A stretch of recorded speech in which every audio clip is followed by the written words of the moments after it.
Bas Akropoulos. And I'm Alan Gilday. And Alan Gilday, and we're here with Matthew Armstrong as well. And I basically just like to welcome you to our team training hangout tonight.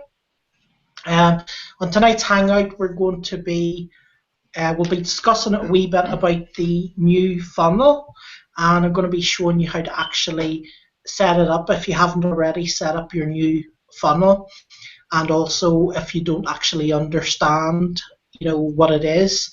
I'll be explaining a wee bit about that. Alan's going to be going through some video strategies as well, and a couple of other wee strategies. Just some other wee ones. Yeah. Okay. For creating valuable content. For creating valuable content, some strategies for creating valuable content, and Matthew's going to be sharing with some stuff with us as well. So, what's your flavour for tonight, Matthew? Secrets to bending the universe. Very good. I'm looking forward to that. Very good. So so that's it. Basically, well, do you want to start off, Matthew, tonight, or do you want me to start off, or? I thought you were going to, Satiris, no? Okay. Yep. I'm fine. Absolutely. Yeah. Okay. I'll start off tonight, and what I'm going to do first is I'm just going to screen share with you. Actually, I'll talk a wee bit about it first, and then we'll go into the details on it. But basically, if you're in our team, if you haven't already joined our team, obviously you can join using the button below. But most of the people who are probably here are already in our Empower Network team. So we actually, they've launched a new funnel recently, and it was actually at the last event. They launched it, and basically what it is, it's a new capture page, and it offers people to get a bundle of products. So basically what they get is, instead of coming and just buying a $25 blogging system or becoming an affiliate, or buying the products separately, they can come along and buy the whole bundle. It's for $197, the bundle, but basically what you get for that is you get your viral blogging system, okay, which is normally $25 a month. You get to be an affiliate as well, which is $19.95 a month to get your e-wallet and your payment system and so on, so you can get paid your commissions directly into your account. You also get membership for a month of the Inner Circle, which is $100, which is $100 a month, okay? So that's also included in that money too. But as well as that, you will also get shipped out DVDs. And basically these DVDs are DVDs that you can actually give to people.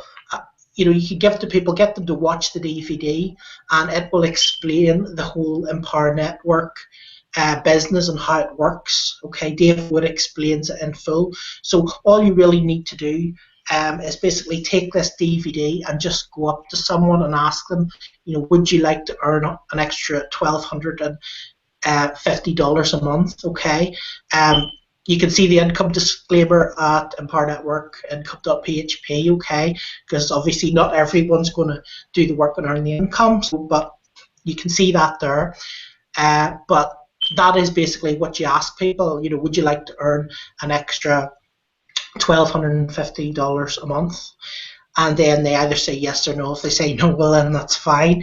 If they say yes, then you basically hand them the DVD, ask them, when they can watch it. Can they watch it now? Or do you want to leave it with them and collect it from them the next day?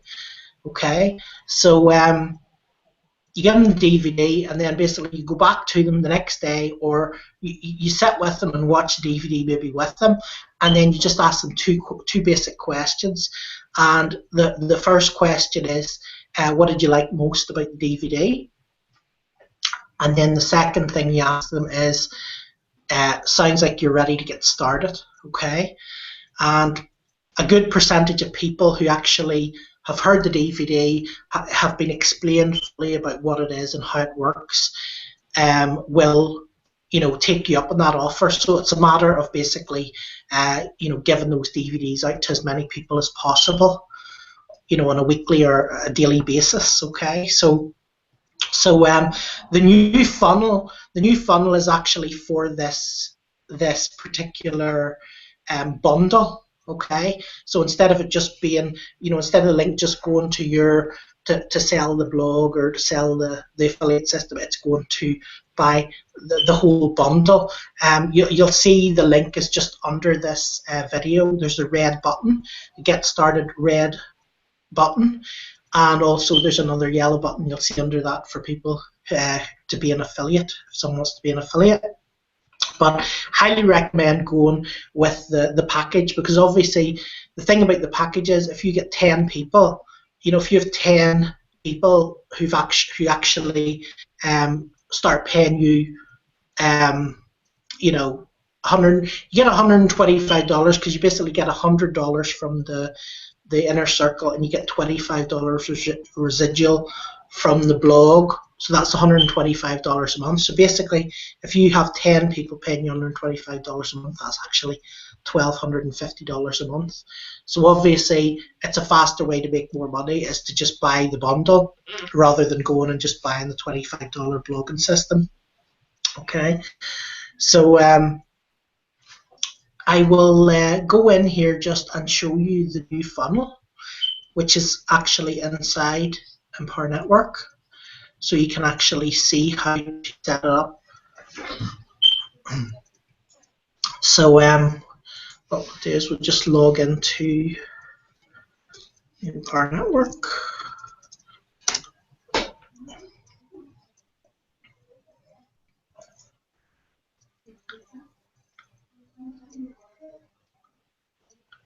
Now I will be showing you this evening how to actually do it with Aweber. Right, I'm not sure exactly how to do it with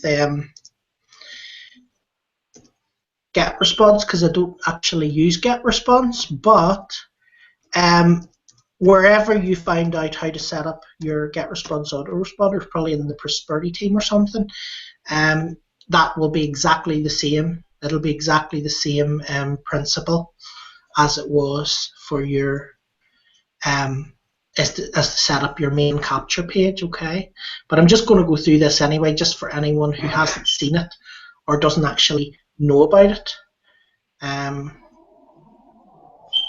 So all you'll do is when you log into your back office here, you'll just come and you'll click set up your lead capture system.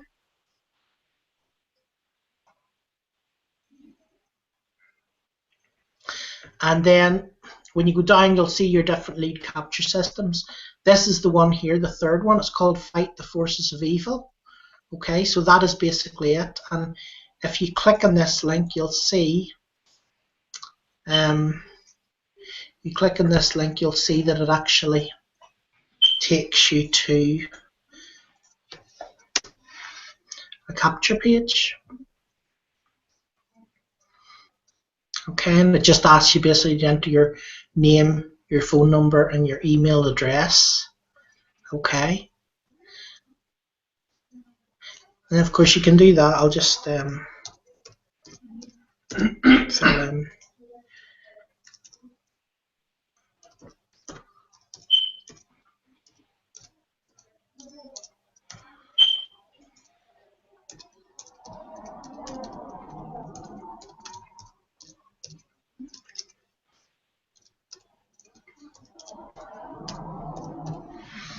And then just click the next step, and then you can see the next page.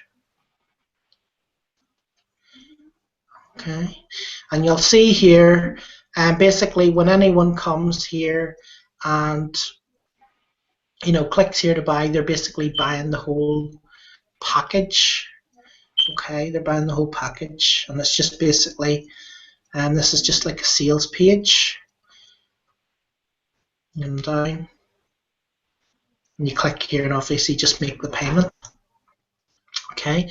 Now the important thing is here, in order for you to actually get those people's emails who opt in under your autoresponder, you have to come down here to the third one, See the third one here? It says the Fight the Forces of Evil funnel. And you have to put your list name. If you're in Get Response, it would be down here. Okay, you would put your web form ID in here. If you're in Get Response, for Aweber, you will put your Aweber form ID here. Now, I just want to mention this as well while they're on the Hangout, because this changed recently. It used to be whenever you added ID from Aweber, you would just basically put your list name, so whatever your list name's called, it would work. But now that doesn't work anymore. You actually have to put, beside the list name, Aweber gives it a list ID. So you can see here mine is AW list 3505732. So you will actually see that in your Aweber when you go to set it up. Okay, so I'm just going to go here, just going to log in. Anyway.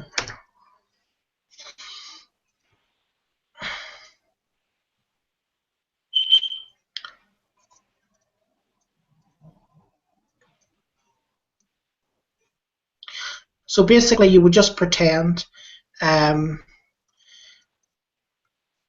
you're going to do a new list. So create and manage lists, and then just create a list.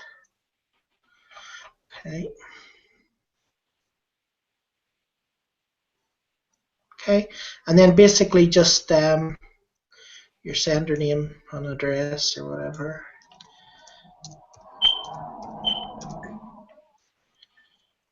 Okay.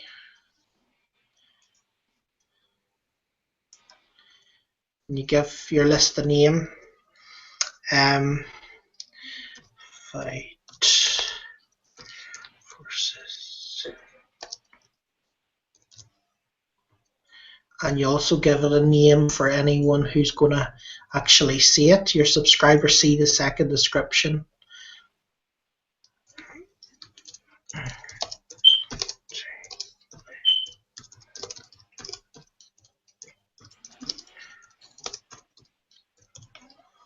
Okay.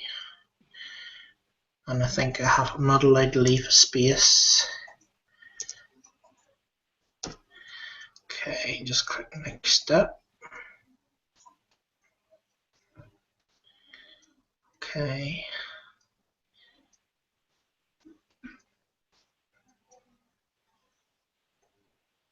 Brief message. Provide a subject line. Okay. Brief message. Create the list. Okay. So now we have this list. It's called Fight the Forces of Evil 5.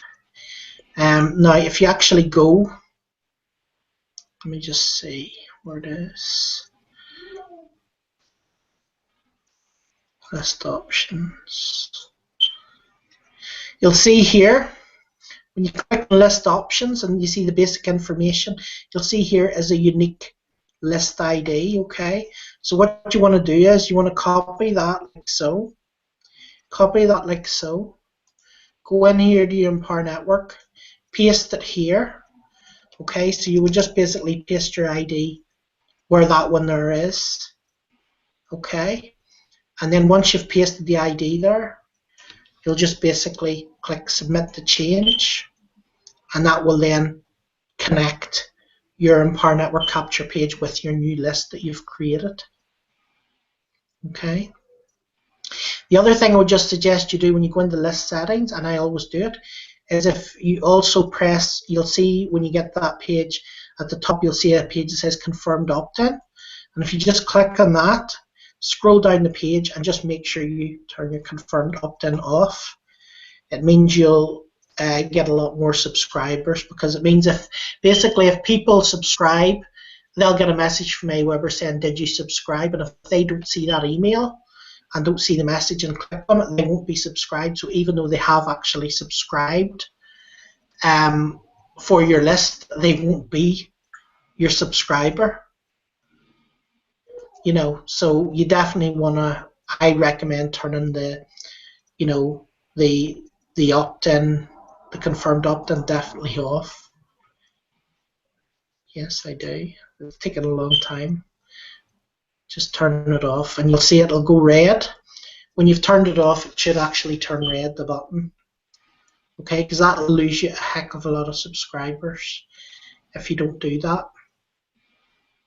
And then obviously once you've actually done that, then what you want to do is once it goes red, you just want to go down to the bottom of the page and you want to click the Save Settings button, because it won't save it unless you press that green button as well. So make sure you save the settings. You don't need to put a confirmation success page URL here, because you're not going to send them you know, a double opt-in message, so they won't be going to confirmation success page. So you don't actually need to put anything here. Okay. It's taken a very long time just because I have the screen share live, but basically what will happen is this will go red, and then when this goes red, you basically just go and save the settings, and that will be your funnel ready. Okay, so then what you would do is you just go in here whenever you want to send someone to that funnel. You'll basically just highlight it like that. You just that's the funnel there. Copy. You'll just basically give them that link like so, and instead of having my ID in the end, obviously you'll use your own Empower Network username. So whatever your username is, Empower Network is what it will be.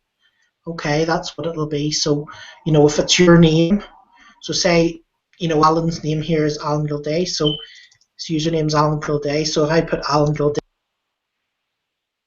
and opts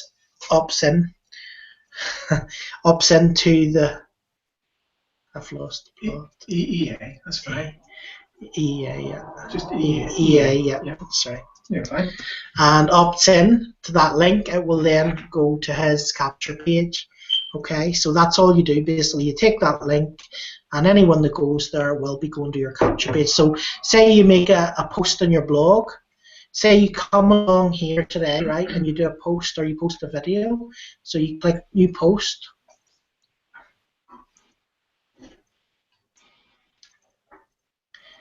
And you've just, you know, maybe made, you know, a new post that you want to share with the world, right? This new cool post.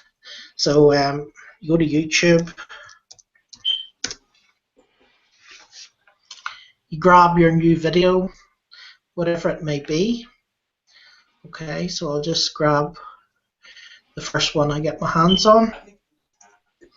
So you just grab your YouTube video.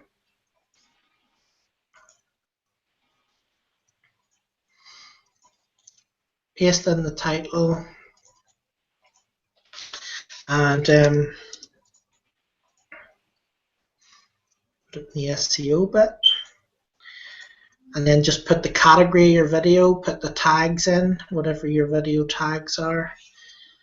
Make sure you put it in the tags. Make sure you have a section for your video. So if it's comedy, you might have a comedy section there. Okay, I'm not going to use this permanently, so I'm not going to do it, but I'll add a new category and call it comedy and tick the category. And then basically just go there, click share, and then click embed, and then just grab this embed code like so. Copy the embed code. Now make sure you copy the embed code and not the link, okay, because it won't. Oh, actually the link will work. The link will work, but what I find is sometimes in our blog, in our EN blog, sometimes I find that the link doesn't always work properly. It works a lot of the time, but 1 out of 10 times it doesn't. The video doesn't show. So, you know, if you do the embed code, it'll show for sure. But you can also just grab the link. Okay, if you're in Empower Network blog, you can also just grab the link. So yeah, you can also grab the link, and then just paste that like so.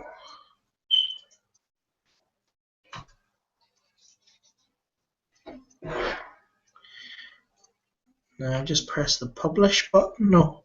Then the other thing you want to do is, if you go online, or if you've got one yourself, just go to Google.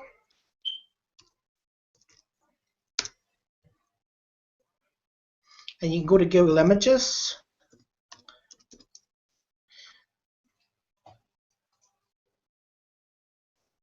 And you can just type in if you want a red join button.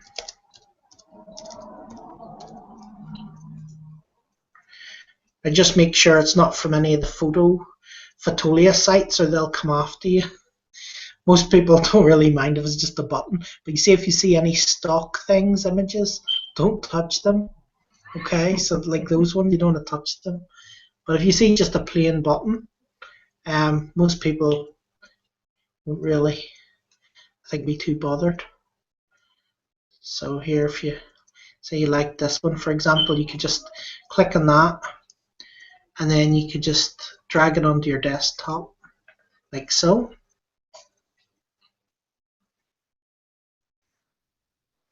And then make sure you know what you call the button. Okay, so it's Join Now button. So click here. Add media. I'll show you actually how to do this in the Empower blog. I should have done this because this is a different site it's on. But all you do, select the file.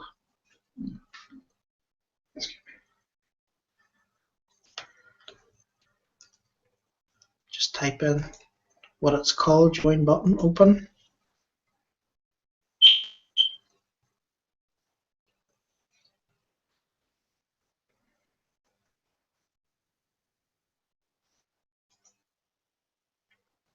That's it. And then just insert into the post. And then if you look at,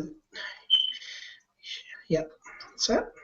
So now what we'll do is we'll just basically get the link here again, just copy the URL for your capture page, and just click on the button, and then click the little chain, which is the link button, and just paste that up there where it says URL. And if you want, you can also open the link in a new window if you want, and just click Add Link. And then you can just publish your blog post.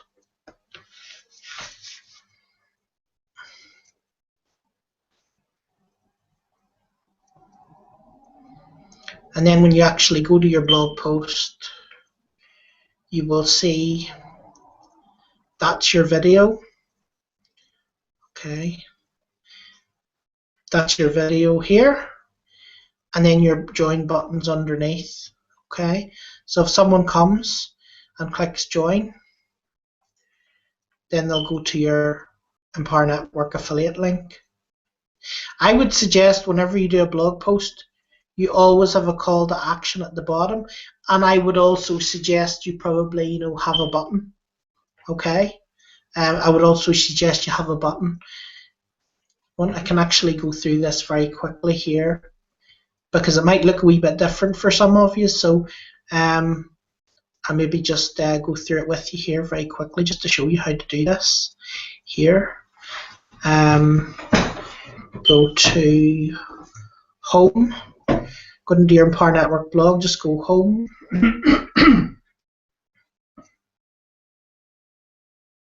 And then what I would do is I just click on the pen one just up on the left. Just click on that. Okay, take your title, copy, paste. I'll be talking about this later, but basically what I do is I normally put it in twice. I'll be explaining why later on. Okay.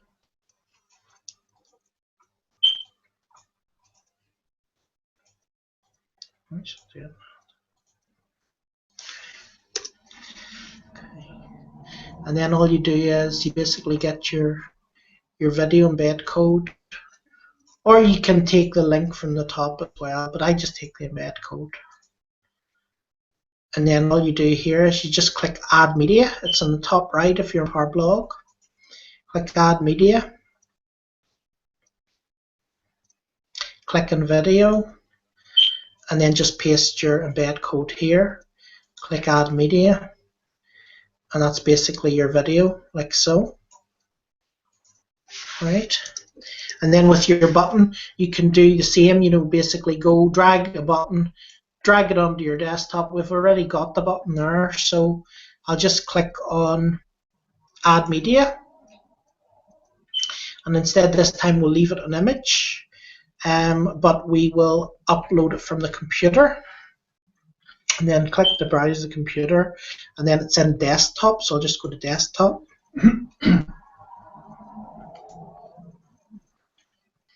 And then you'll see the button, which is called the join button. That's it. Open. Okay, and it needs to be a bigger image, so it's not going to work this time. So what you can do if that happens is you can just take it and make it bigger, which we can do on iPicky.com. Or we can be really lazy maybe, and we can just get a bigger one. Let's see.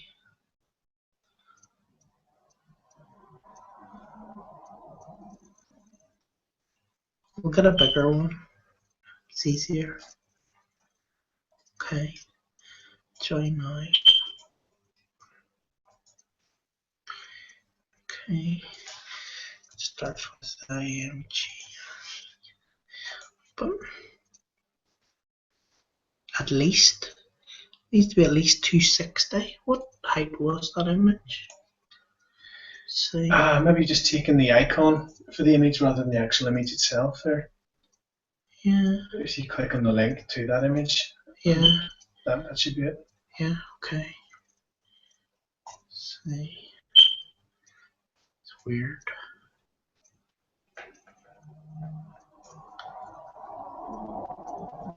Join red button.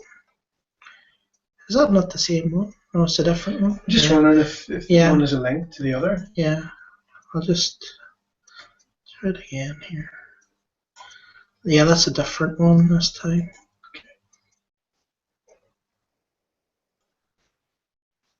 Yeah, that's it now. Okay, so if it's too small, you just basically just lift the bigger button, or you can go to iPicky.com and it allows you to resize it to whatever size you want. It's ipiccy.com. Okay, just click Add Media, and then that's your button there as well. Okay, then exactly the same as we did before. We just click on the Join Now button, copy the link here, copy, and then click the wee chain button, which is the link button, and that hyperlinks it to go there when someone clicks it. You can also click if you want to open it in a new tab here, then press OK. And that's it basically. So that's basically it. So then all you do is you just go and just click on a load of things here, like so. Select the blog, your Empower Network blog, or whatever other blog you want to put it on, and then you can just basically pick a category. So if you don't have a category, you just go to Add New Category, just type in comedy and press Save.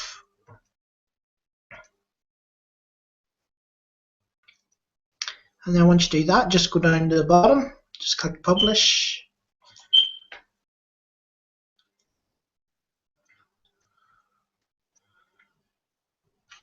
And then when you go to your blog,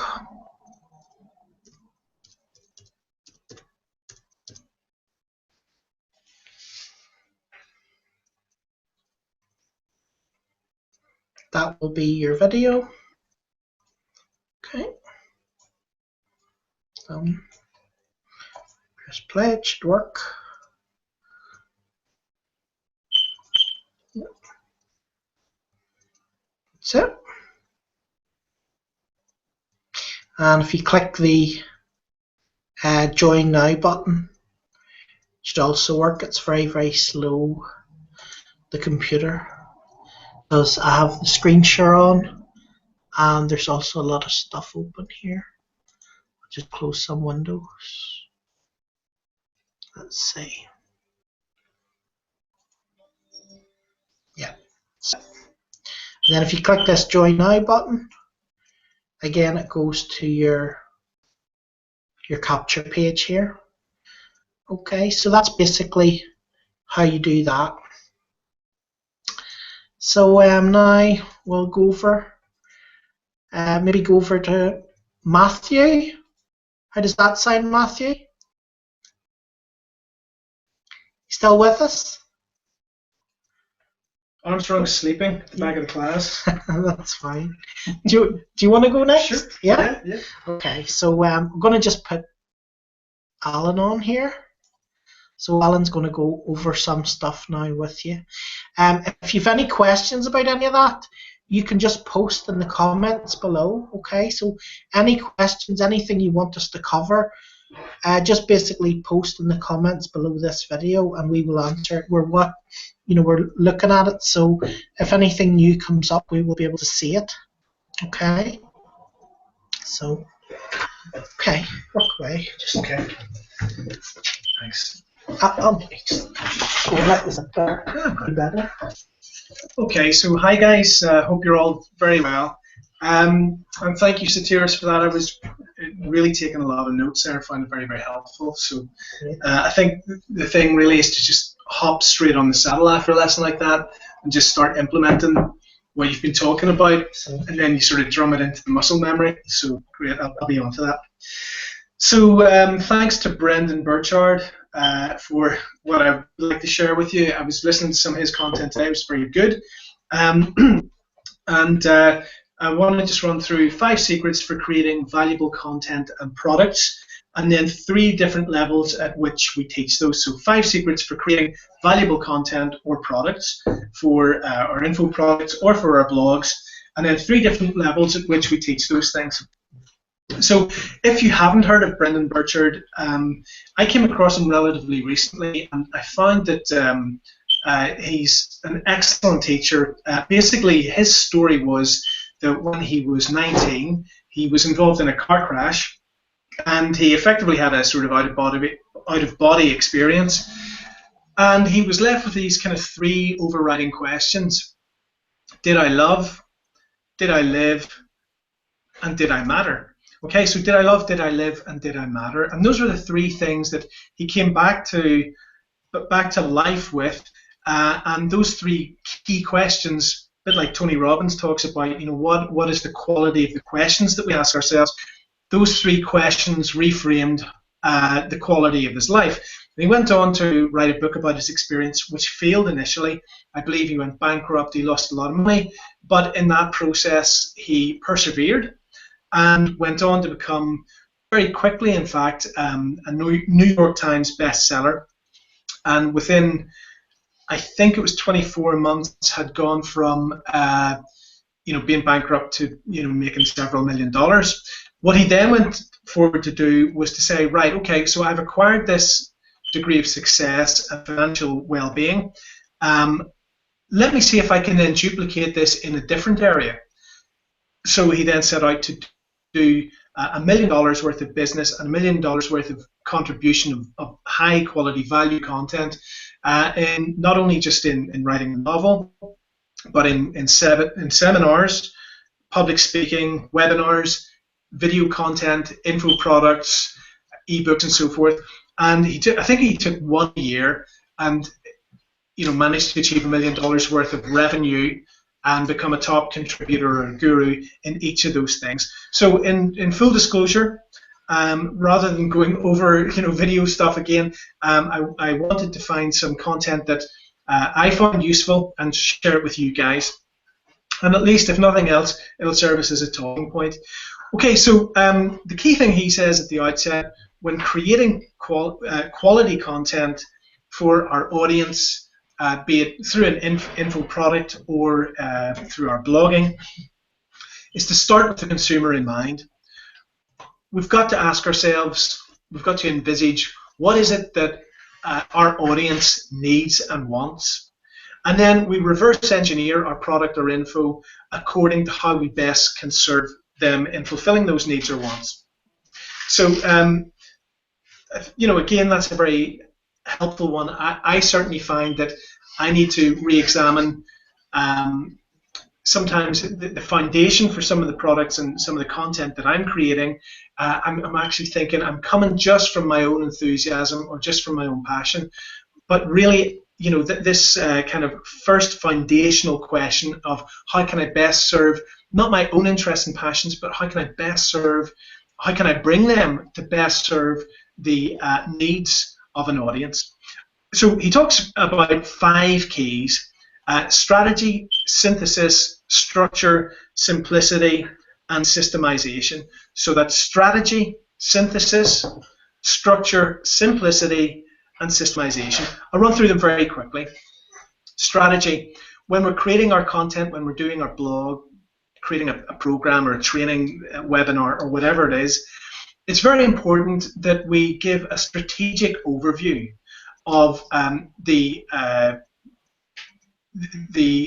content, the arc of the content that we're creating. So, say for example, it's about health and fitness. Obviously, that we don't just start saying, quit eating chips, start eating tomatoes. Okay, we've got to couch the content that we're giving within a kind of strategic overview of how this information will enable people to improve the quality of their life, to improve their relationships, to improve their business, and so forth. So it's a bit like the briefing room scene at the beginning of a war movie. You usually have the brigadier or whoever it is saying, "Pay attention, boys, we'll be landing here, here, and here. The objective is to move in here, we'll take Jerry by surprise, and by the end of the evening, we'll have acquired this victory," and so on and so forth. So effectively what they're doing there is just laying out the lie of the land. Here's what we're going to do, here's what we need to achieve, and here's the context in which we're operating. So that's the strategy. Guys, any questions or objections or interruptions, please fire ahead, okay? So please don't feel that you just have to sit and listen to a monologue. Secondly, synthesis. So Brendan is saying, look, one of the best ways we can serve people is to synthesize the vast amounts of information that there are out there. Thanks very much, Satiris. He says, often we have a certain amount of information overload, and the internet's been referred to as, the information superhighway, but many people refer to it as the information parking lot. It's information gridlock. You're sort of your head's turned trying to find out good content, and we're blinded by science on many subjects across that spectrum.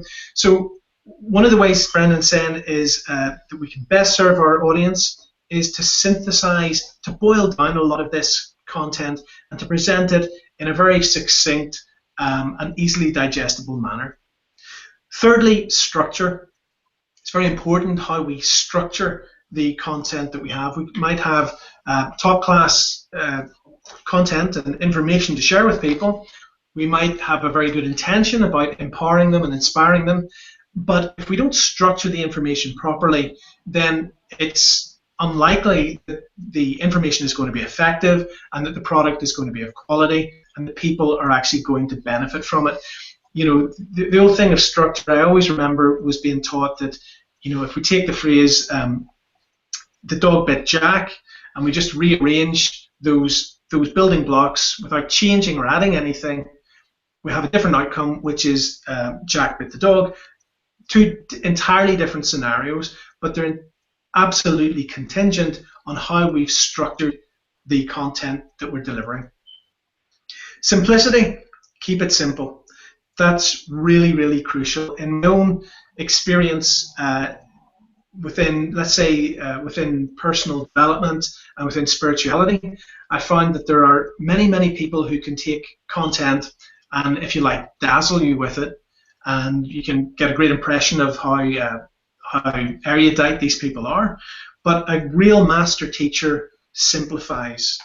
And taking Jesus Christ as an example, I'm not pushing anything from a religious or spiritual point of view here, but in terms of mastery of teaching, there you've got somebody who can condense thousands of years of scripture, argument, falling out, theological debate, and just basically say, if you want to live well, live with love for God, love for yourself, and love for your neighbour. And that's more than enough practical application to keep you going for one or many lifetimes. Okay, so anybody can wax lyrical about how we should or shouldn't live, but a master teacher just collates that down, makes it incredibly simple and practical. And really, the simpler and clearer we manage to make our content, the better, I think.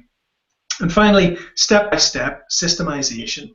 So having created a strategy, having synthesized the content, having given it an appropriate and effective structure, having kept it simple, then the step-by-step systemization whereby we're able to take our audience, our customers, our listeners through content in a guided step-by-step process. And that, I know that when people do that with me, I can then sort of sit back and go, all right, okay, much like Satiris did there now.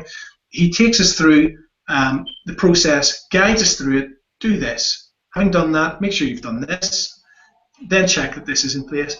And you feel much more secure in the process of walking along someone as they hold your hand, rather than thinking, oh, I've got to negotiate this journey myself.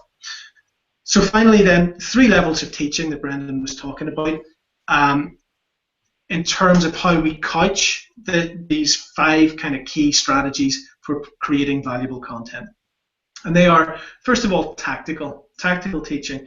In other words, how to do stuff, how to deliver a methodology so people learn, this is how I change a wheel, this is how I look after my health, this is how I improve my relationships, etc.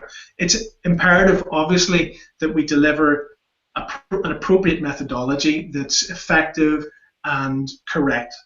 But what they do isn't enough to build a brand, to build rapport, to build an ongoing relationship. Effectively, all we're doing there is really being an instruction manual or a conduit for information. So next level of teaching that Brendan talks about is the transformational. So having established a methodology, how to do stuff, he's suggesting that it's really important that we convey how to be stuff. Okay, this is something I've learned from Dave Wood, watching his stuff. He gives you a methodology, but it's really couched in a kind of beingness. Now, I don't want to sound too West Coast about that, but effectively he's saying immerse yourself in the feelings that you want to create through your business for yourself and for others. Immerse yourself in the sounds and the vision and the general energy of being at your desired destination, okay? And then from that, you bring the methodology. So the 2 are working hand in hand. I know Vic Streishaus talked about this. Basically, any really great teacher conveys that energy, conveys that transformational quality in delivering their methodology. And then finally, Brendan talks about having a higher purpose still, and that is bearing in mind the 3 T's of this level of teaching. We have the tactical and transformational. He said, finally, we need the transcendent. And he says that, it's all very good giving people a methodology. It's all very good giving people the appropriate energy and mindset and inspiration. But ultimately, what do they do with that? I mean, you take Adolf Hitler, there probably hasn't been a greater orator, or he would be up there. He had an amazing power to influence and transform. But ultimately what he did with that was directed to unbelievably destructive and evil purposes.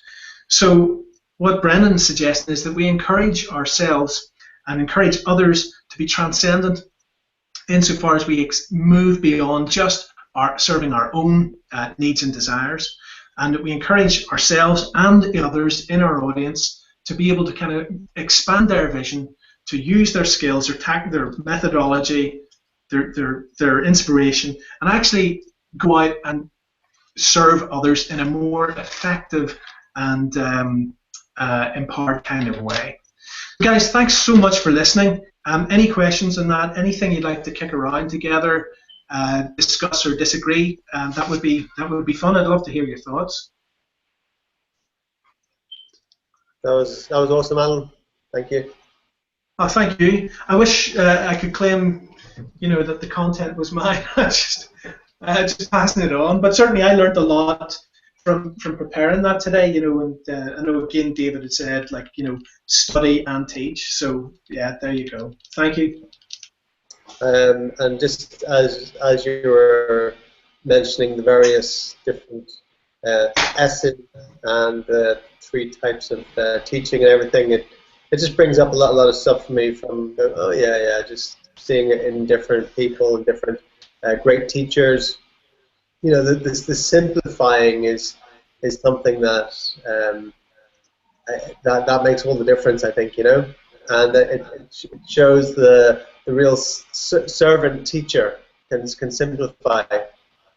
Some people try and make things more complicated because I think they want to seem more intelligent or something. Totally. They want to teach something and they overcomplicate it to make it seem like they're really intelligent. That's what I see anyway. And then the really great teachers, they really simplify things to a point where you think, is it really that simple? Where's the secret sauce? Come on, tell me the secret now, right? Can't be that simple, right? And that's really what it comes down to. It's like the basics, the fundamentals. Thinking about it when you're talking about that. For me, it brought up Tony Robbins, who the core of his teachings, everything he does, but the core of it is state management. Getting yourself into a great state, and from that great state, then you're empowered, and then you can make better decisions from being in a great state. And to get in a great state, it's the 3 simple things of having good physiology, having a powerful physiology, physiology of excellence, having powerful and empowering language. So the language you use is empowering, is that your internal self-talk as well as how you speak to other people. And instead of using things like, I should do this, I ought to do this, which is kind of like wishy-washy. You're more empowered and you say, I'm going to do this, I will do this, I love to do this, etc. It just makes all the difference, right? Those simple things. And then the focus, what we're focusing on. The very simple sort of thing is where focus goes, energy flows. What we focus on tends to expand. These are the core teaching of Tony Robbins. That's what he teaches. Physiology, focus, language. Get those 3 down, and then everything else can kind of, that's your fundamentals, right? And so, it's stuff like that really comes up for me, and it's the same when I've been reading a lot and studying a lot of Dr. John Demartini lately. He's another one of the most outstanding people on the planet as far as being a teacher of human potential and things like that. And what book sorry to interrupt, what book would you recommend by John Demartini? Well, all of them that I've read are great, but the one that I'm reading at the minute is The Values Factor. Sorry, please repeat that. The Values Factor. Okay, the value stack theory. The values factor. Oh, the values factor. Oh, thank you. Yeah, there you go. I was going to go and order the value stack theory. Probably fruitlessly. Okay, the values factor. Thanks, Matthew. And with all his wisdom, he's read, I think, 30,000 books in his lifetime, which I find mind-boggling. To have read 30,000 books, and he distills it down to some very, very simple teachings. It's our values. Determining and finding out what our values are is so important. And without that, he said, like, all is lost really if we don't know our values. And it's really about going back to the old the oracle. Be thyself, know thyself, love thyself. And he brings it down to these sort of core teachings then, these real fundamentals, simplifying it the same way you're saying about, Jesus Christ saying, love thyself, love thy neighbor, love thy God, He distills it down to, be yourself, know yourself, love yourself, and knowing your values, knowing what's important to you. If you don't know that, then you can lead a life of frustration and struggle, following someone else's values that have been projected onto you. Some social idealisms, something from our religions or from our cultural that's been projected onto us that we think it should be important to us, but it's not really. So then we never really thrive in it. It doesn't inspire us, and then we end up leading lives of quiet desperation, as Thoreau once put it. So yeah, this is these really simple things, and that's why the values factor. It's all about determining your values and finding out what your values are, and then living by them. And it's incredible stuff. Just the really simple teachings, I find, is just like the most incredible stuff. And sometimes it takes a long time to really get it because it's so simple. Because we're looking for something else. It's the simplicity in life, and that's what I find with Empower Network. The simplicity of following the 8 core commitments. Following those. That simplicity. David Wood says, look, if you want to be successful in this, follow the 8 core commitments. And then people saying, but David, give me the secret. I want the secret to, how you made all your millions online. How did you create, over 100 million in sales in just over 2 years? That's like record-breaking stuff. How did you do that? What's the secret? Oh, well, I just followed the 8 core commitments. Yeah.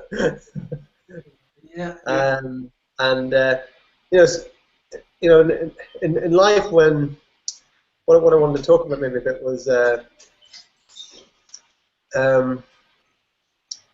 you don't know who you can become. That's the thing. When we see other people who have created various successes, you look at maybe like Brendan Burchard, as you're talking about, and the successes he's created. We wonder how do we get to that? How do we get to that level? How do we move past where we are? We don't know who we can become because we're looking at it from the perspective of where we are.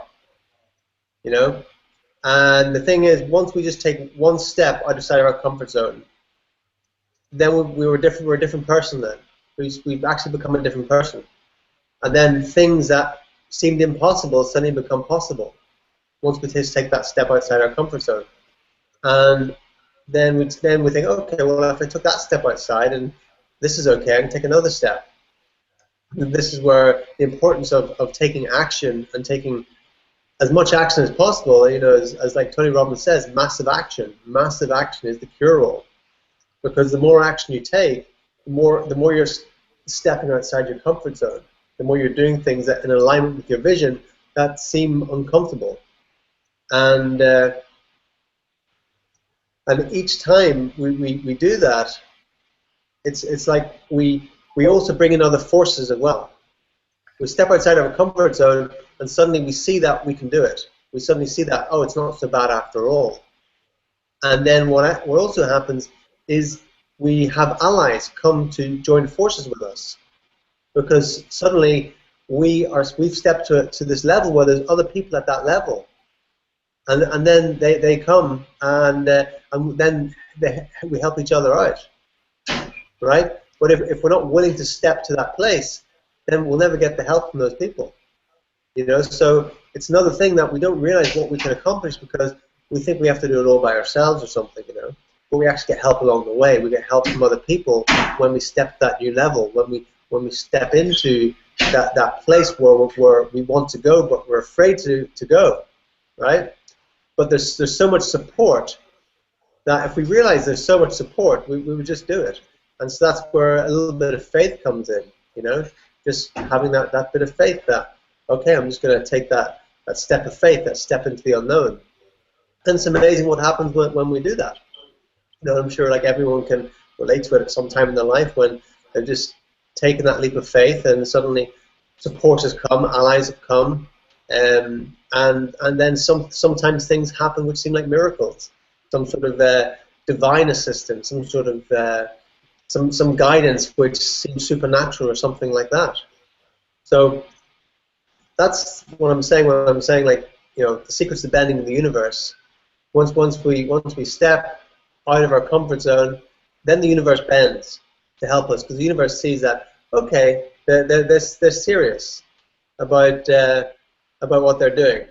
And other people see we're serious as well. Suddenly mentors come along to help us, because suddenly they say, okay, well, that person's taking action, they're serious about what they want to do, they're sincere, they're willing to learn, they're willing to be humble, and when that happens, then amazing things happen, right? But the person who just sits there and just says, okay, well, I want that person to come and help me, that person's not going to come and help, because the person's just sitting there not doing anything. The person who stands up and actively starts moving, then people will notice. People will notice that, and then they'll come to help. On a more esoteric level, then the universe notices. You know, if you ever heard the saying, you know, the universe will meet you halfway. You know, you step out there, and then things will come into alignment. Synchronicities will happen to help you along the way. And you know, so my message tonight is just to realize that whatever it is you wish to create in your life, it's possible. And with the language that we use, like I was saying earlier, with what Tony Robbins talks about, is instead of saying, you know, oh, I can't do that, I couldn't do that. You know, how do we get past that? As soon as we say I can't do that, I couldn't do that, we just cut off. We completely cut off. The universe cuts off from us. Other people cut off from us. You know. But and we cut off from ourselves. We stop believing in ourselves. But then when we say, okay, maybe I don't know how, but if I just say it's possible, then we open up to that possibility. And just by saying it's possible, suddenly we open up. You know, our eyesight opens up, and suddenly we start to see things that we might not have seen before, because, you know, there's so much like stimuli coming into our five senses at once that we can only consciously take in so much. You know, the scientists have worked out that we have 2 to 4 million bits of information come into our senses every second. 2 to 4 million bits. But we can only process 132 bits per second. We can only consciously process 132 bits per second out of 2 to 4 million bits. So there's a huge portion of reality, nearly all of it, that we're just not seeing. We're just not seeing. We're not connecting with through each of our senses, because we can only consciously take in so much at a time. The same way as if I were to say to you, you know, concentrate on your little toe, on your right foot. Suddenly your attention goes to your little toe on your right foot. You know, what's the concentrate on your breathing. Suddenly you remember to breathe, and you think, oh, I haven't been breathing right. Then you take a deep breath. Then your attention goes to there. You know, focus on what you had for dinner last week. Focus on your vision for your life. You know, our attention can only go to so many places, right? And so there's a lot that we're not seeing. And if we say I can't, or I couldn't, or whatever, or I just don't see that happening, then it's not going to happen, because our brain closes off to that. You know, our brains are goal-seeking mechanisms. So when we choose to be open to it, when we say, okay, it's possible, then we start to see the possibilities, because the possibilities are out there. The possibilities are endless, or virtually endless. So when we move forward on our vision with the feeling and the energy of it's possible, and even when we meet challenges, even when we meet obstacles, even when we have disappointments, just to be able to still say, okay, it's still possible. It's still possible. And just move forward with the energy of possibility. And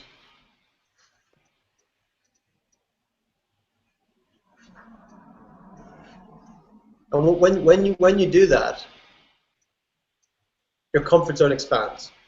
You expand as a person, and you become the vision that you want. The vision that you want to achieve, you become it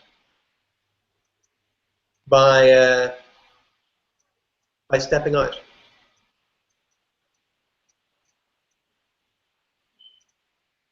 And that's as best as I can articulate that feeling right now.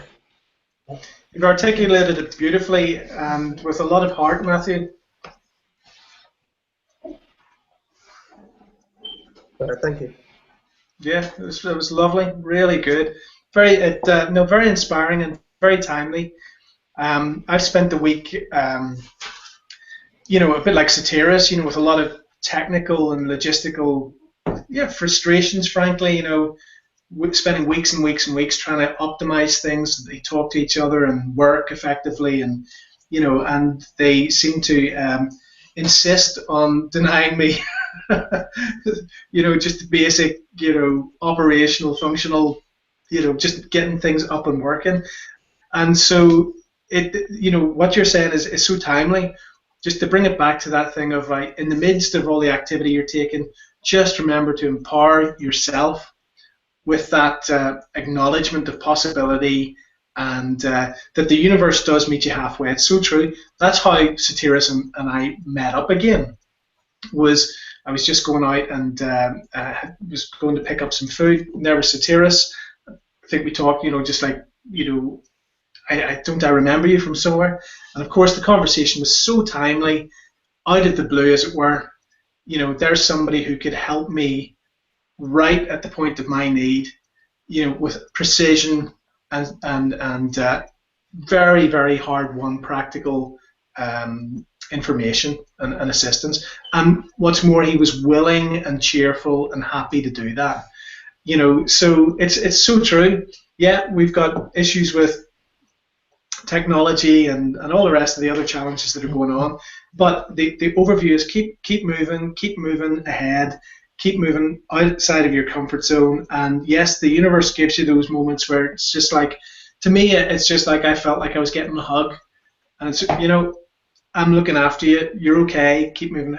And even when I came around to Satyrus's the first time, like I said to you before, there's your mug up on the wall. And I'm going, oh, do you like listening to Matthew too? And he goes, yeah, we're doing business together. I'm going, what are the odds?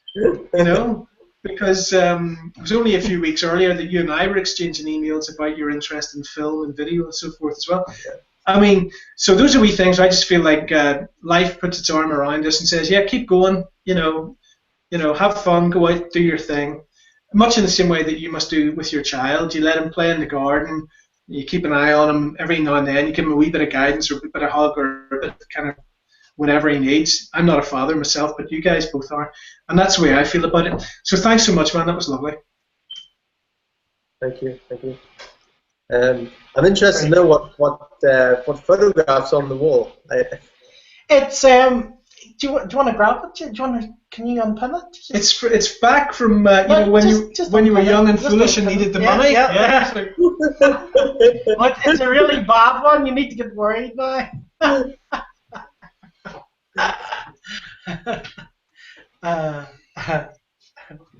It's when you were a wild teenager, clubbing and lying on the beaches.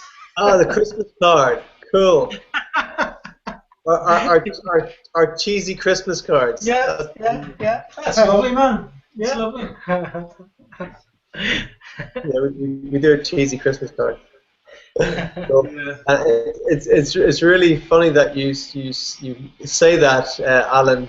In my younger days when I needed the money, because I did. I've had multiple. I don't want to know. I'm sure it's up there on the internet somewhere, man. Was this when you were out in LA? No. What happens in LA stays in LA. Right. I've nothing to hide. But I did work as a stripper for a while.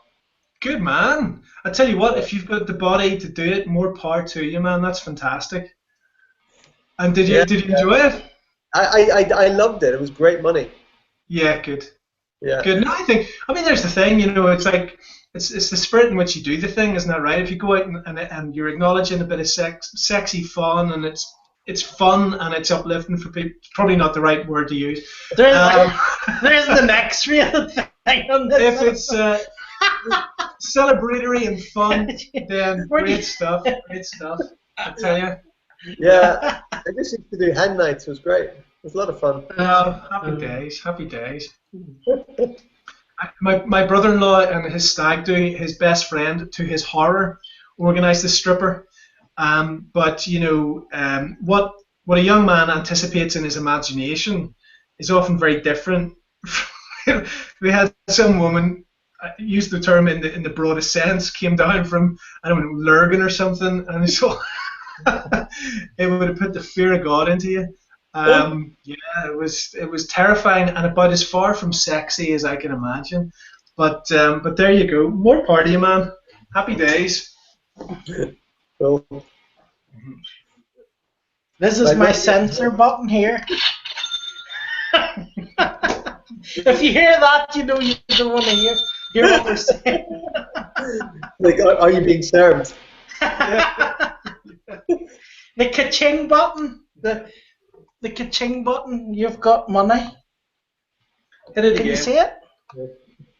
No. Yeah. Let's see. Get the other side. Hold it No, up it's so we not can see very the good. front of him. Angle it round. That's it now, yeah. You've got money. Cool. So you hit that every time you open up your Empower Network back off. Yeah. I just hit the dollar sign and it's like. Cool. So where were we? Okay. Yeah, I was going to maybe just go for some quick SEO stuff for you. I know it's sort of a wee bit boring. Not everyone's into SEO. Not everyone does SEO, and a lot of people are just starting out. And obviously, you don't want to get into any really complicated stuff. But the stuff I was basically going to show you is very, very simplistic, and it can make a big difference to your actual blog posts. Okay. Because generally, how SEO works is that a lot of people sort of go to Google and they're looking for specific keywords, and when they go and they type in a specific keyword, obviously Google is going to throw up websites which are relevant. So if you're going and doing a blog post and you only use a word once, or you use a certain word for the blog post and then you talk about something completely different in the article, it's not going to be relevant for Google, and it's not going to be shown in the search engine. So you're going to lose a lot of free traffic that people could have found your blog. If you had typed in the right keyword or made it targeted. So one of the ways that you basically do that, and this is one of the ways I do it anyway, it's very, very simple. What it is, whenever I'm actually doing a blog post, so say for example, I'm just going to share the screen here with you.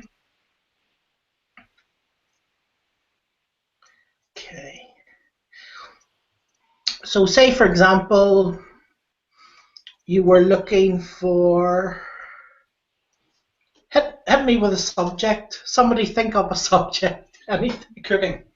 Cooking, right. Another subject. I'm looking for long tail keywords. So Matthew Sharp. yeah, sorry. Let's see. Strippers, yeah. Strippers. Oh, good okay. man. Good man. Okay. Of course. What did you say, Matthew? Strippers or Didn't hear that.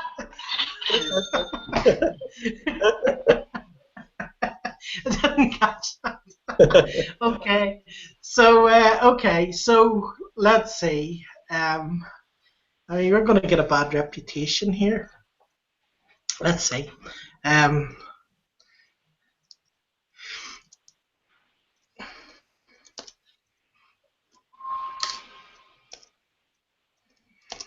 Am I really going to publish this? This is going to be easy. So say you're looking for something local. Right. Where is this going? No, I'm not. This is too bad because I can't even publish it from Sure. right. So let's say By the way, you said long tail keywords. What does that mean? And you explained it. long tail means basically it's more targeted. If someone says a specific word, right? If you say a specific word, it could mean anything. And a lot of people make this mistake when they start online. You know, they start targeting words like make money or, you know, really short keywords. But the thing about make money, it could mean anything. You know, it could mean, you know, it could mean make money selling furniture. It could mean make money selling drugs. It could mean make money, you know, stripping, make money collecting coins. It could mean anything, right? Why I don't like people who make money. Why I hate people who make money, you know, why people who make money are mean, and all this, right? So it can be completely untargeted, you know, and a lot of people tend to sort of go after these types of keywords, which aren't going to bring them people who are going to pay them, because they're, you know, if they're saying, you know, I hate people that make money, then if they say I make a load of money, it's quite likely that the person isn't going to be very targeted, right? Sure. So so long tail keywords are basically more specific. So say for example, you know, say for example someone comes on their computer and they want to make money, right? And they've sort of thought of different ways to make money, but they heard that a friend of theirs was making money using blogging and social media, right? So they might come along and type into Google, you know, how to make money from blogging, right? So they might type in how to make money from blogging and social media. So they might just go and like type that straight into Google. Okay. Now they're that's very specific. You know, they're not looking for a strip club, and they're not looking for you know, somebody who hates making money. Okay. They're looking for a way to make money from blogging and social media. So that's exactly what they're looking for. So from an SEO standpoint, what you want to do is you want to put your long tail keyword in the title, right? So you want it in the title because that's the first thing. A title is normally it's called an H1 tag. It means header one. I don't want to confuse you too much, but this will help you a lot if you just remember this, even if you write this down. So, you know, a title at the top of a blog post is always done with an H1 tag. It's done automatically, so you don't need to actually do anything. It's just an H1 tag, but the search engine looks at it very importantly. You know, this is the subject of the article. Now, if I write the rest of the article and talk about, you know, a visit to the dolphins and, you know, in Australia, Google immediately is going to say, well, you know, he says it's how to make money from blogging, and he's talking about dolphins in Australia. So immediately Google knows this is garbage, right? Garbage. So it's never going to rank on the first page of Google for that keyword because, you know, it's just not relevant, okay? But what I generally do is, and this is important, if you put it in your title, put it in your first line. Okay, so put it in the first line of your article. You know, even if you type 2 words in front of it, but as long as you have the keyword in the first line of your article and also in the at the end, right? You know, so I could put, you know, find out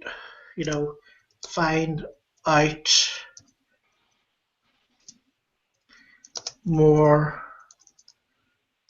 ways, for example, yeah, and then just paste the keyword, right?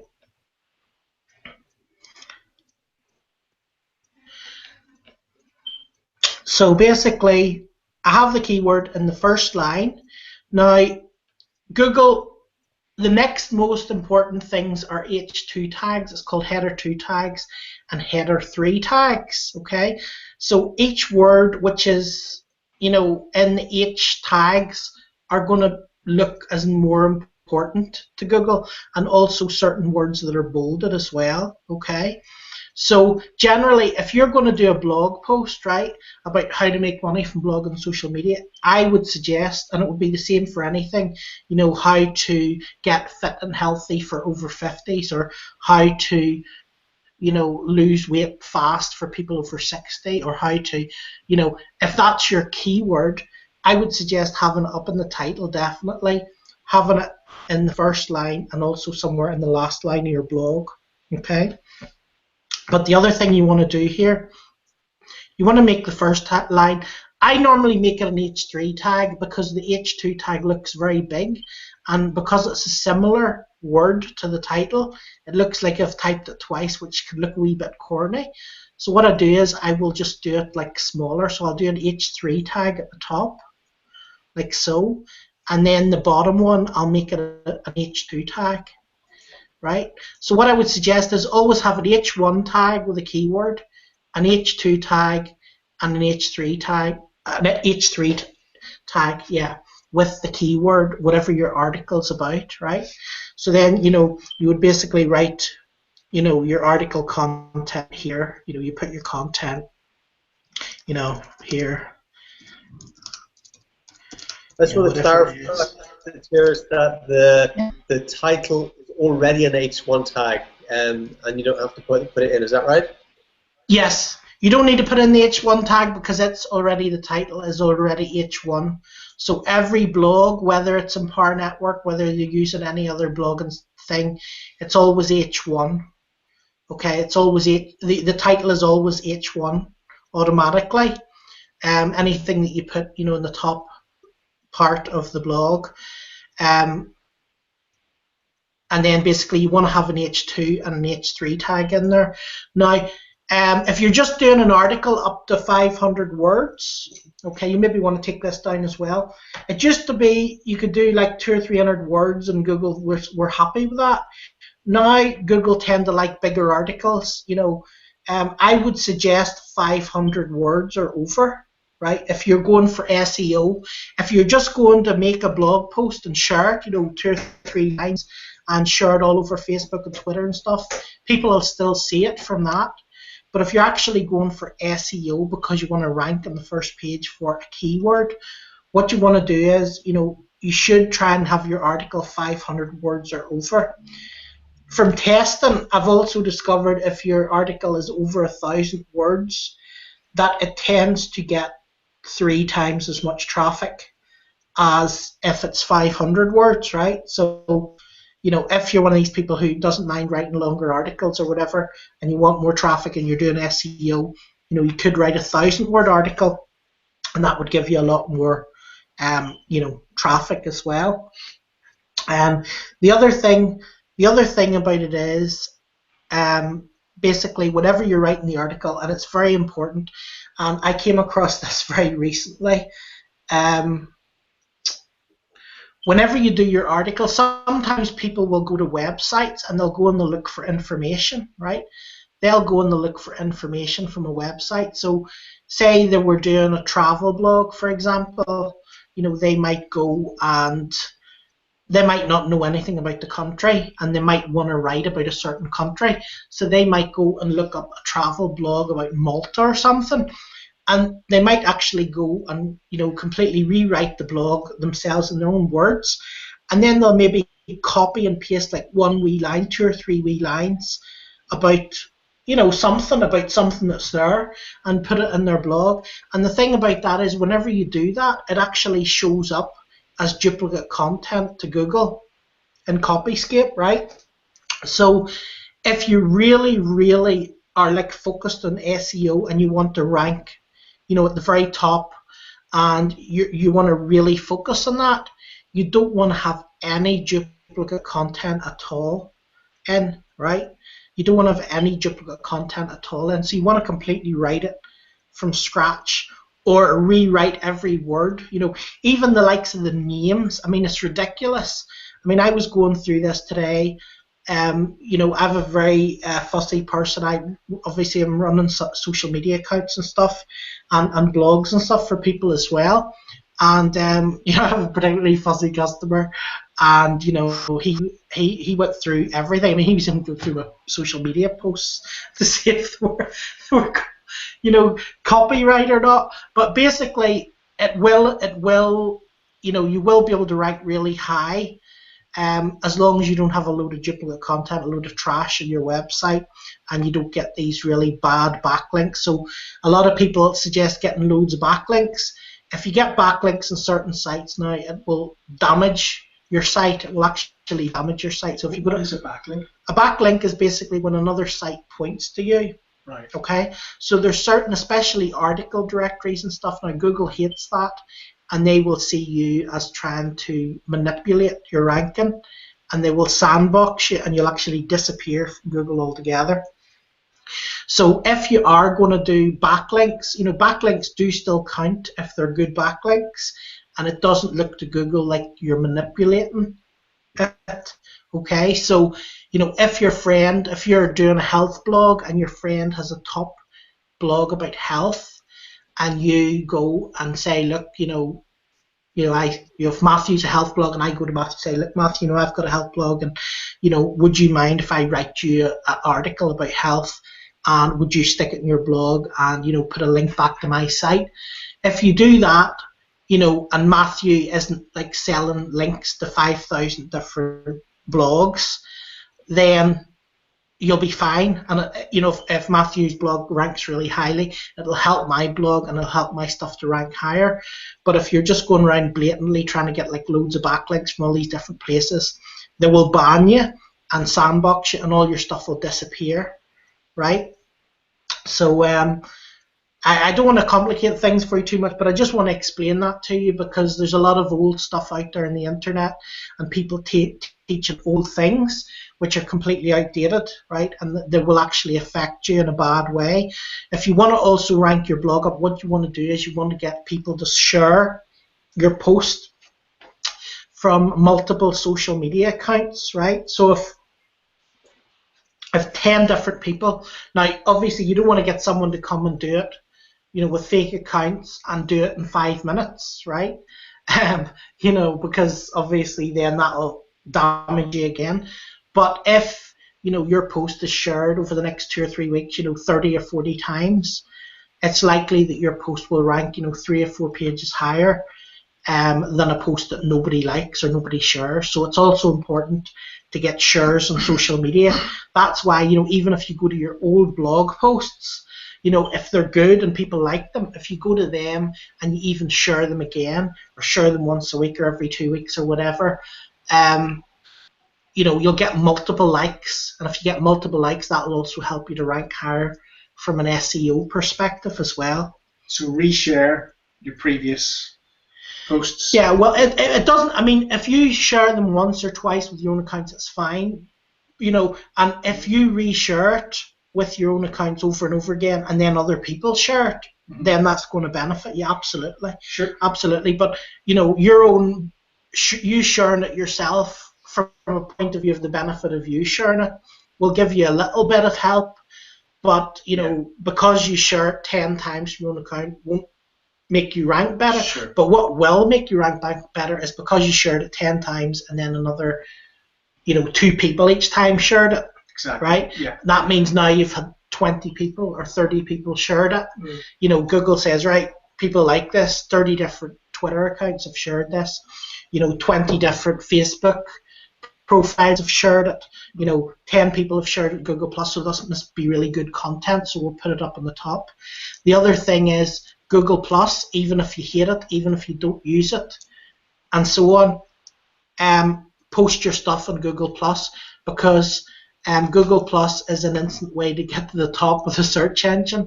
You know, if you paste an article on Google Plus and it's good quality, it's original content, it will rank on the first page of Google, as long as you're doing no fancy, you know, you're not doing any fancy stuff, you know, article directories and all that sort of. What is an article directory, being the newbie? Well, an article directory would be the likes of, sometimes you'll see these different sites. You know, it used to be the likes of eZine articles and stuff like that, and you know, somewhere where people basically go to put articles, and then they put links to their site so that people will come, see their articles, and then go to their site. Sure. But in the past, it was used just to get fake backlinks to your site, because really you were just going to do it manually. You know, it wasn't real. It wasn't real people coming. It was you posting articles so that people would go on a different site, and it was just done for that purpose. Sure. So what they did was, loads of those types of sites, they said, now if you're linking to these articles, if you're linking to hub pages, if you're linking to XYZ directory, you know, which is just for putting your links in different directories, then you're trying to trick them, and we're going to sandbox. You're just going to be completely off Google search. You're not going to even appear in Google search, right? So for that reason, I wouldn't do that, you know. But it's worthwhile if you can go to someone in your niche, right? So if you can actually go to someone or find someone on Facebook. You know, if you can find someone on Facebook who's top in network marketing, or, you know, if you could go to the likes of Eric Worre or something, right, and say to Eric Worre, you know, I really love your stuff. I love listening to your content, and I have a network marketing blog. Would you mind if I wrote an article about XYZ ways to get more, you know, people into your network marketing business? If I put a link back to my site, you know, would that be okay with you? And, you know, if you put an article like that on and it's coming from a high reputation site, it's going to boost you up, you know.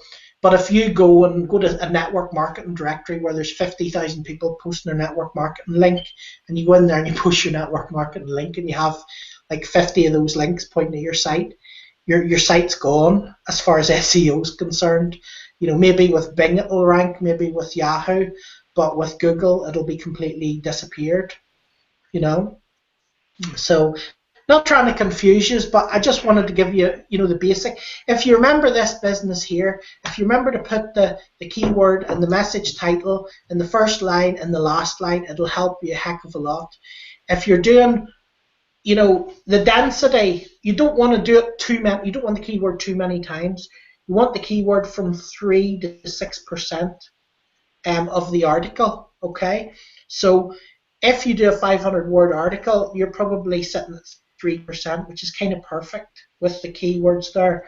If you're doing an article of like 1,000 words, you maybe want to pop the keyword once or twice inside the actual article throughout your text, you know. And again, when you say keyword, you're talking about the long. How to make money? Yeah, how to make money from blogging and social media. Phrase. Yeah.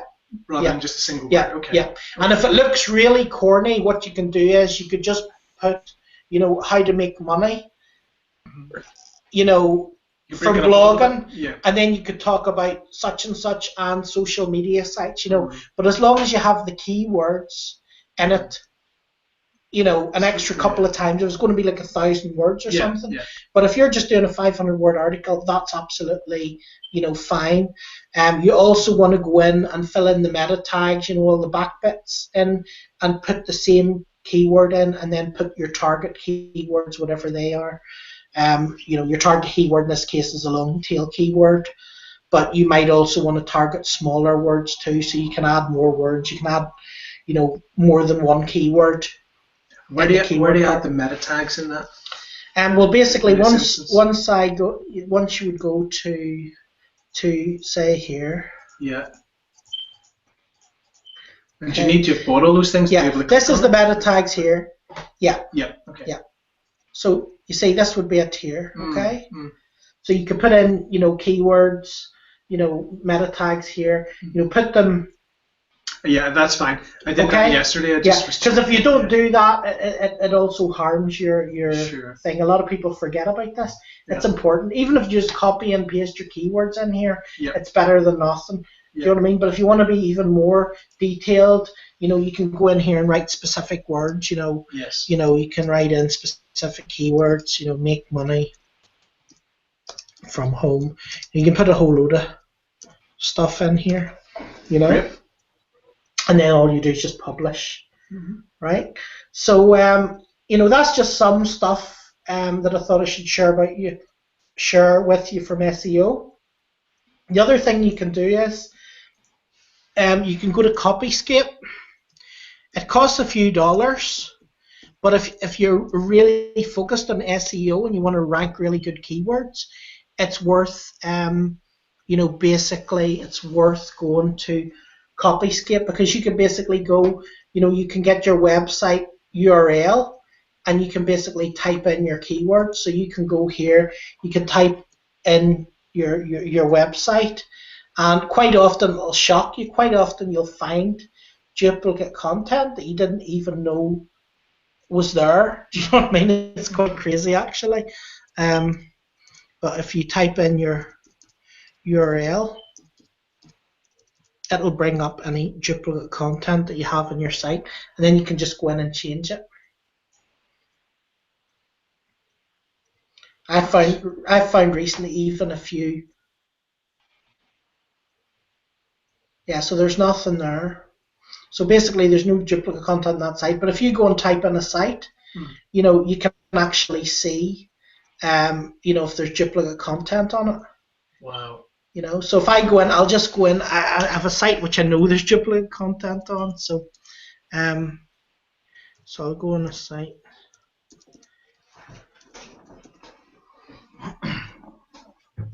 Now this is the free version, so you can do this for free, but it won't give you as much stuff. Okay, so what it'll do is it'll show you your posts, and it'll actually show you where the duplicate content is. Okay, so you can actually see what posts are duplicate content, right? And also, if you have like a, you know, if you have like a pro account, you can go into a lot more detail. So you can go.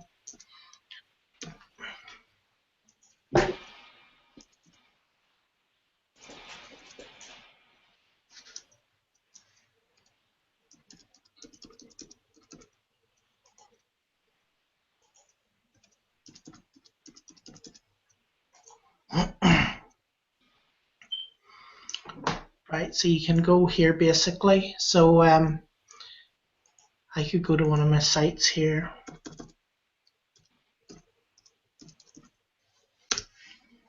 There's actually some posts I need to check, so just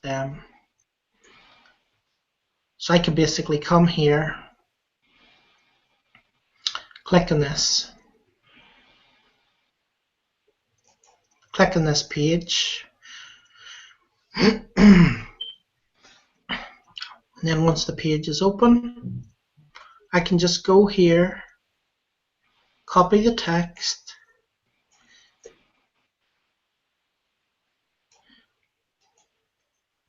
copy, and then paste the text, and then just click search the internet, right? And I can see that there's some stuff being copied off that article from Wikipedia, you see? I didn't write it, so that's why. Because I discovered somebody was doing that today Right. by using this. Now, that will damage that article from ranking. You know? So what I have to do is now you have to go in and get them to change all that, you know, to change that paragraph. Now, as you see, it's only a paragraph, and it's probably a big article, so it's only one paragraph, but that will completely mess up your website in Google, you know. So you might think, you know, by getting that wee bit of information about the date that it was performed or whatever, you know, it's all good. But at the end of the day, Google sees all that stuff, and then they will say, right, that's duplicate. You know, it's on 5 sites, 10 sites, 3 sites, and then you won't rank as high, you know, or you might just be like completely deranked for that particular post. You know? Sorry, this is probably yeah. It's fairly clear to you guys, but I mean, the chances of stuff, if everybody's writing, say you got 500 people writing an article about Cologne, the chances are that they're going to say some similar stuff. It's nothing to do with accidentally writing the same sentence. It's only if you've copied and pasted stuff, Yeah. and it embeds Yeah. some data Yeah. in there. Is Yeah. that right? Yeah. You see, because you can see, look, there's been, there's been maybe 100 or 200 words there. Now Yeah. those 200 words are written in a specific order. Sure. Right. Now, if I did one line, it would still pick out the line. Exactly. But for you and me to write exactly the same line Mm. would be practically Yeah. impossible. Yeah. Do you know what I mean? Okay, cool. So, what you have to do there, if that happens, what you can do is you could go and you could change the words around. So, you could put, a few words in before, put 1822, and then, just rewrite the whole thing. All the words have to be in a different order. Yeah. So you could, if it was red and black, you could change it to black and red, or if it's green and white, you could change it to white and green.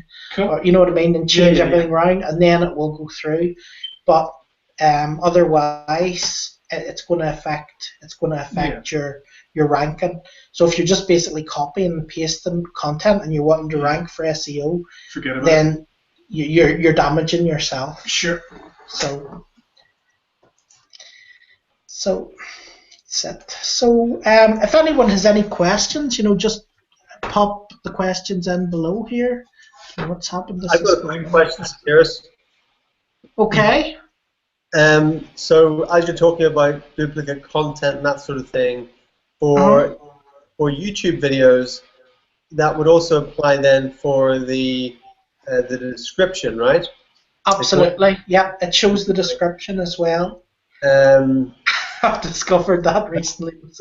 Yeah. So like, how much would you have to change? Because for example, there might be, with every YouTube video that I put up, there might be 3 or 4 lines that are exactly the same in each one, where it's like a call to action sort of thing, So would that be considered duplicate content?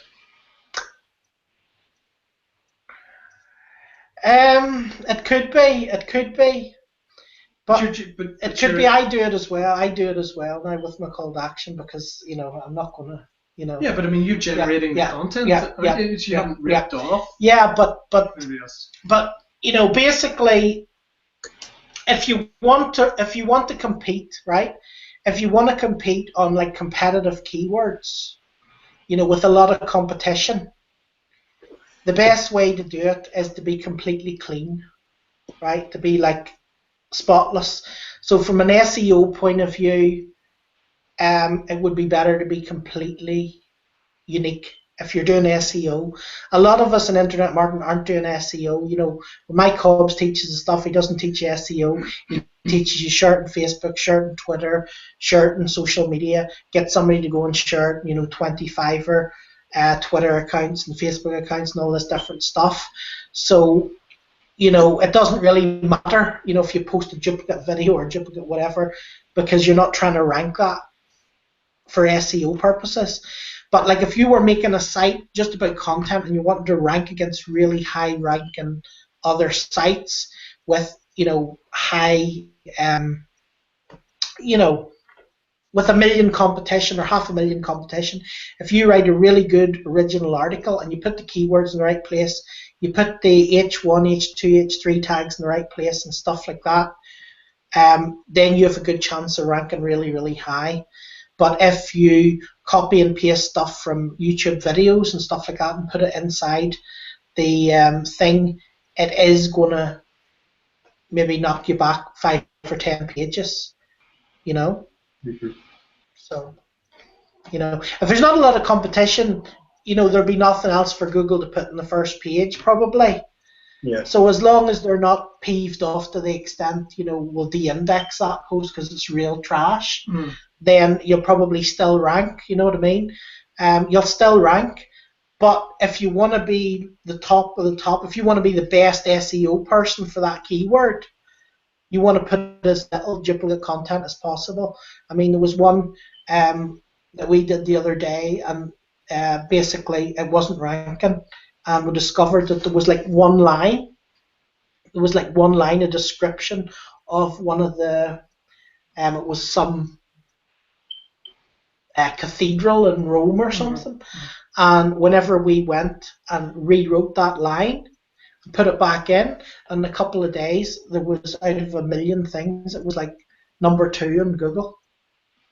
When you typed in the title, So if you are doing SEO, yeah, it is It really does matter. Yeah. So it depends what you're doing. If you're just going posting a video on your blog, which I do with a lot of posts, don't worry about that, because if you just post a video, there's not much content there.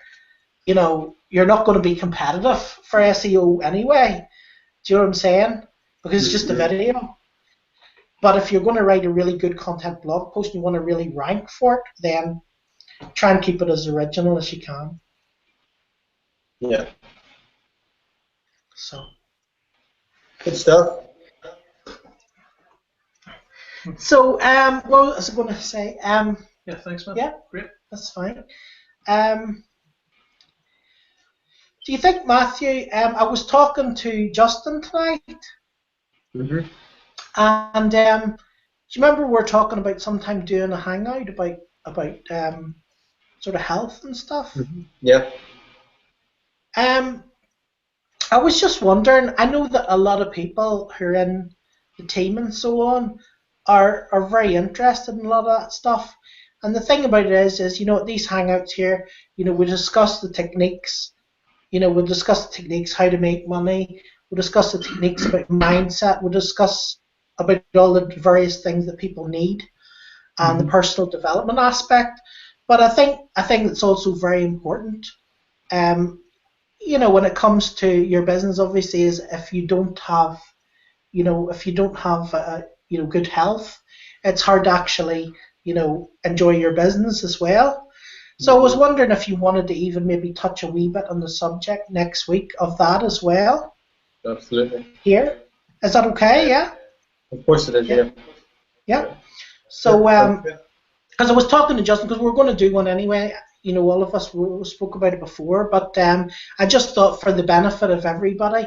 And the other thing, maybe, what do you think, Matthew? If there's anyone in your team, or if there's anyone in my team who's into health and wellness and stuff, feel free to maybe message us and come on it as well. Yeah, to share some of their information. I'm sure you know a few people as well, Matthew. So what I'll do is Justin will maybe come on next week and we can get on some people and talk about that, because I don't know if I told you there, but it was a week or two ago, one of my friends, his son died, and basically he was fine, and then he went and he got a vaccine, and then 2 weeks later he was diagnosed with leukemia. Yeah. So I think it's a thing that people should know a bit about. I think it's very, very important, and the amount of people who are knowledgeable in so many areas and so unknowledgeable in those areas is pretty amazing, So I think it's something that's worth us sort of sharing with the world, our knowledge that we've got about that as well, because it helps keep everything in a balance for us all. Sure. I told you before about my tooth there, Matthew. I watched some stuff about about root canals and the dangers of root canals, and I got my tooth out, and I was having really bad pains for about 2 years, and I got my tooth out the other day, and it disappeared like that, instantly, overnight. 2 years, suffering 2 years, and just pulled the tooth out, and that was it, gone. Do you know what I mean? The pain is gone. Yeah, absolutely. Yeah. Absolutely. So it makes a big difference, and it's things that I just think it's important for us all to know about. Obviously, we'll talk about other things as well, but I think that that might help. So yeah. So sometimes the old ways are the best ways. You have a sore tooth. Absolutely. So if you just want to remember, next week we'll maybe be doing a little bit on that as well. So if you come and join us again next week, you'll get some really good information. Matthew's a lot of really good information. Yeah. I look forward to that, man. That'll be brilliant. Yeah. Thanks for the SEO stuff. Yeah, no problem at all. No problem at all. And like I said, if you've any questions, the thing about it is, I mean, I said this last week. At the end of the day, if anybody's in our team, anybody's joined, and you're sort of stuck or you don't know what to do or anything like that, feel free to contact one of us. Feel free to contact myself, Matthew, or anyone else who you've joined through here. I'm happy, to talk to anybody. I'm sure Matthew's happy to talk to anybody in his team as well, and we can sort of help you with things that you're maybe stuck with, maybe your mindset, maybe how to set up your blog, maybe just the basics of getting set up. So feel free to contact me. I had somebody contact me from the Hangout last week, and we got her blog nicely set up the other day, and within 2 hours of us setting up new banners and a new capture page, a personalized capture page on her blog, she had her first lead within 2 hours, right? So if you're sitting and you've got an empty blog and you've done nothing, you put nothing on it, feel free to contact me and I'll help you. We'll help you with ideas, what to do, what to talk about, and how to actually get your engine running. Because you have to start it. That's the most important part, is to start it. And that's what we're here for. We're here to help you to succeed, in your online business. If you're not already in the business, if you haven't already joined the business, you can just basically click one of the buttons below and get joined with us today. So, I mean, that's really all I have to say. Yeah, and says Matthew, that's enough. No, as you were saying, it's for me, it's a blessing having you to help me and help other people on my team as well, because there's some things that I'm just not good at, And I said, well, then you got to speak to Satiris, because he can help you with that. And that's the thing with what we have. You don't have to be good at everything. We've all got our weaknesses, we've all got our strengths and talents, and for our weaknesses, then there's other people on the team that can help us with those things, and for our strengths and talents, then we want to put our energy and focus into them, and within Empower Network, you get all sorts of people. It's not just all people who are internet wizards, you get all sorts, and it's an amazing thing, because everybody can just help each other out. There's no competition within Empower Network. People are just helping each other out. Some people like to be in the spotlight. They like to get up on stage, and they like to be in front of the videos and stuff like that. And then they do very well with that. Then there's other people who just doesn't want to do that at all, and some people do very well with that. Like John Mroz, who's the only time he ever gets up on stage is to collect his big fat checks. That's it. He doesn't. No one knows what he looks like, and he's in the top few earners in the Empower Network, earning almost $1 million now.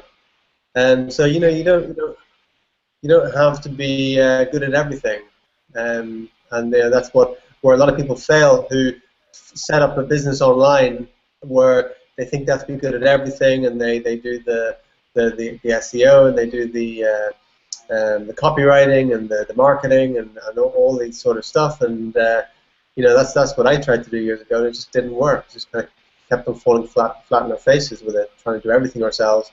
But here we have a network where you can get help from everywhere, and the system itself is already set up, so you don't even need to know copywriting and stuff. You just kind of learn as you go. So so if you haven't got started yet with us and you're just about ready to, just realize that you can do it, no matter who you are, no matter what your background, no matter what your skills and talents so far, no matter what your experience, you can do it. Just take one step at a time, and take the actions every day. Join now, click the link below, get started with us, and just get going with it. It's a great journey. Yeah, absolutely. Nice one, Matthew. Thank you. All right, thank you all. So we'll see you again at 9 o'clock next week, 9 p.m. next week. Sorry, Matthew. Sorry, you still may be talking. Sorry. No, I'm done. I'm done. Thank you. You don't? Okay. I'm done. Sorry, Thank you. sometimes I have to be quick because the time lapse thing. So yeah, so that's everything from us really for this evening, and we'll see you again at the same time next week. So look out for an email from Matthew, myself, or some of our other team members in your inbox to get the next email, and we'll see you again then. Thanks very much for joining us. Bye.